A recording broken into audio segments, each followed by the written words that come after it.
Mas eu te perguntaria assim, boa parte do nosso público é o pessoal do direito, né? Qual é a importância, seja para o profissional do direito, seja para um juiz, um advogado ou um promotor, ou para um estudante de direito que futuramente quer trabalhar com direito, de estudar a lógica jurídica como ferramenta para um profissional, como isso pode modificar a atividade profissional dele? Muito bom. Bom, na área jurídica, todos nós lidamos com raciocínios práticos. Né? Quando a gente lê o Aristóteles, os analíticos, né, lê os comentaristas do Aristóteles, a gente tem o seguinte, né, quer dizer, o intelecto opera tendo em vista o conhecimento das coisas. E essa operação do intelecto é o que nós chamamos de razão, é o que os latinos chamavam de ratio. A ratio não é o intelecto, a ratio é a operação do intelecto. E quando o intelecto opera, tendo em vista o conhecimento das coisas, ele o faz mediante a razão, de modo que a razão, ao fazê-lo, ela o faz segundo 3 atos, que é a apreensão, o juízo e o raciocínio. Tá? No direito, nós lidamos muito com a apreensão, o juízo prático e o raciocínio prático, porque nós lidamos normalmente com aquilo que é contingente. Quer dizer, eu estou diante de um, sei lá, vamos pegar um caso que hoje em dia é cada vez mais usual, né? Os chamados hard cases no direito, os casos difíceis. E eu fico com um dilema, digamos que me apresenta inúmeras nuances, que começam na identificação do objeto contingente de uma situação, de um caso, de um case, e vai até os princípios que devem governar a decisão relativa àquele caso. E, no mais, às vezes, nós temos até conflitos entre axiomas, entre princípios, entre postulados. Como que a lógica jurídica pode me ajudar a solver esse tipo de problema? Chamemos assim, 3 vantagens apodíticas que a lógica jurídica pode plantear dentro da ciência do direito. Primeira delas, a lógica jurídica pode levar alguém a aperfeiçoar o modo de argumentar. Os antigos usavam um termo para argumentação.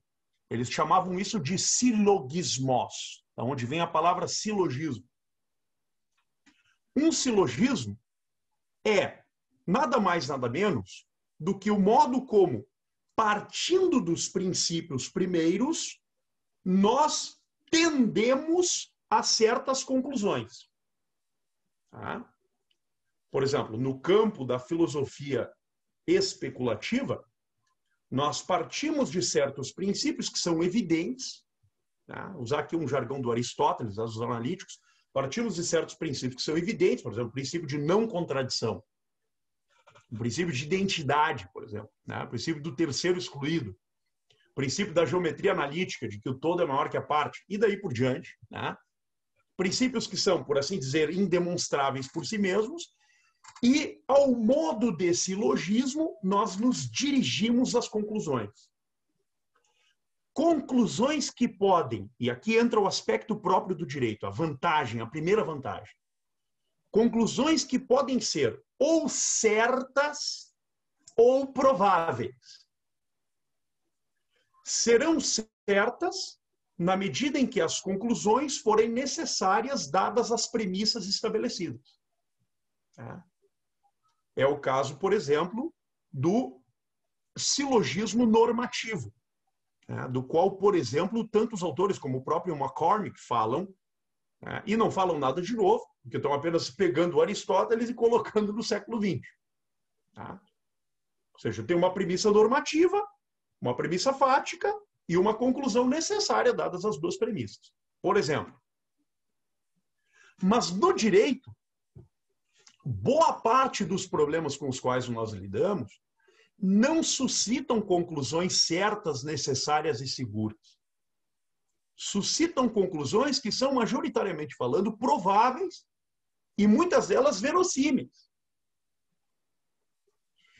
E a lógica jurídica, nos leva a distinguir adequadamente esses dois tipos de raciocínios.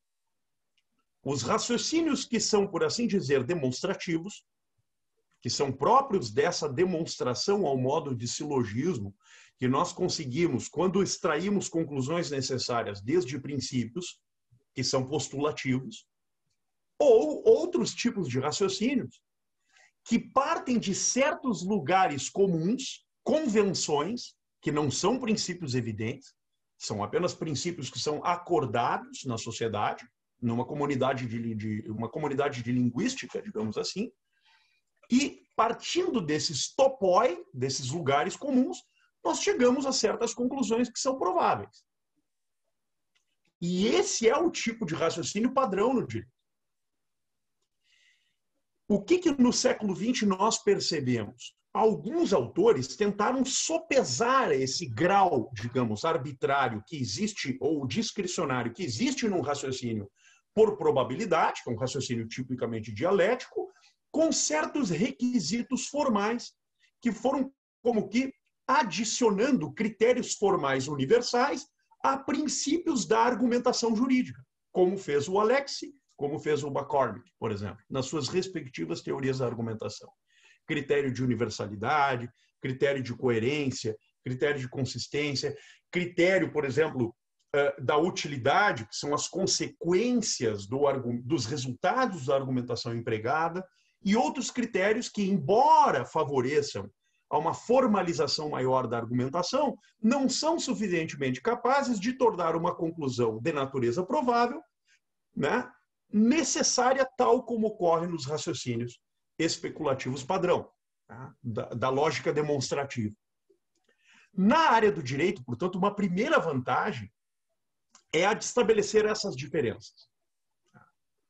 Uma segunda vantagem que eu vejo é a de aperfeiçoar o que eu vou chamar, junto com o Quintiliano e com o Cícero, de articulação entre a voz, a enunciação e a eloquência. Aquilo que é dito por alguém, aquilo que é proposicionalmente representado com sinais gráficos disso que é dito, que é o que a gente chama de enunciado, ou conceito, né, que é a base de uma proposição, porque um conceito verdadeiro ou falso é necessariamente uma proposição do ponto de vista lógico, e disso um valor de verdade universal ou contingente que nós podemos extrair a partir disso, por meio justamente dessa manipulação que o discurso pode provocar na articulação dos conceitos, que não é outra coisa senão a arte da retórica. Então, a arte liberal da retórica, a ars retórica, como dizia Cícero, Quintiliano, como também ensinou o Aristóteles, tem essa terceiro adjacente, que é uma espécie de, digamos, ornamentação do discurso. Quer dizer, não é só o discurso frio, né, frígido, gélido dos raciocínios apodíticos e ou dialéticos, mas é aquilo que vai ornamentar o discurso e a argumentação, né, com diferenças sonoras na vocalização, impactos maiores em uma proposição ou em uma frase do que em outras, justamente para tentar chamar a atenção dos receptores da argumentação. E tudo isso vai como que tornando ao envolto da argumentação apodítica ou dialética, vai trazendo a ela uma qualificação exterior que é dada pelas técnicas, né? E pelas artes liberais, pela arte liberal da retórica, que vai como que adicionando a esse discurso uma camada cada vez mais explícita e cada vez mais premente no interior da mente do interlocutor, chamando a atenção dele para um nível digamos, de credibilidade que, não sendo dada pelos requisitos do raciocínio demonstrativo ou dialético, será dado pelo nível de convencimento que as conclusões verossímeis da retórica vão trazer.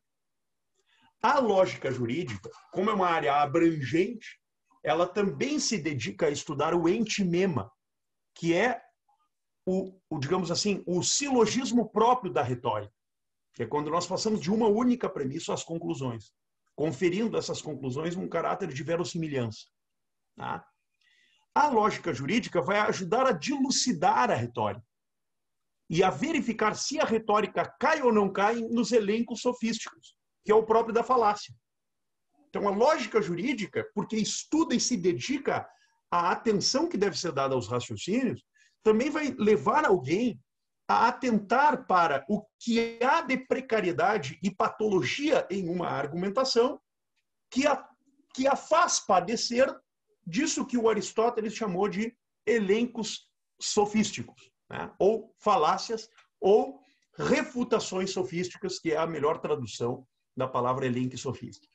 Então, essa é uma segunda vantagem. E uma última vantagem, sendo bem pontual aqui, para não falar sozinho, é a de que essa distinção entre a lógica formal e a lógica material, entre o raciocínio necessário, né, que obtém conclusões necessárias, que é o raciocínio demonstrativo, e o raciocínio que obtém conclusões prováveis, que é o raciocínio dialético, vai levar a uma última, ulterior divisão, que é aquela que é marcada pela lógica das teorias da argumentação, que é uma lógica de tipo dialética, baseada na probabilidade, que é mais usual, e uma outra lógica que não é filha da lógica jurídica, mas anda junto com ela, que é uma filha, essa sim, da lógica simbólica contemporânea, que é a lógica deôntica, que tem como objeto central os operadores deônticos.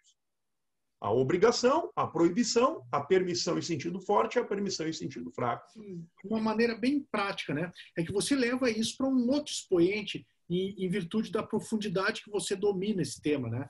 Mas eu acho de uma maneira bem prática, para um operador do direito que está se interessando por entender o que é a lógica, qual é a função dela, da lógica para o direito, é não só fazer com que o direito desempenhe melhor e mais justamente, mas também tem uma função, eu digo assim, tanto a nível de defesa, por exemplo, um advogado, mas também para um juiz conhecer claramente, né? É importante, porque você consegue, que nem você diz, apontar as falácias da argumentação.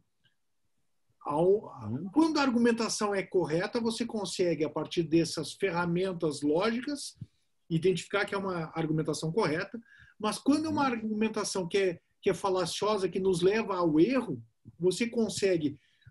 poderíamos ter, que nem diz o McCormick, né? Na argumentação dos fatos, tem algum problema, né? Por exemplo, em termos de prova ou de negativa de fatos, ou coisa parecida. Na argumentação jurídica também, mas a própria estrutura da argumentação pode também servir como um argumento jurídico, seja na acusação, seja na defesa, ou seja numa decisão judicial, né?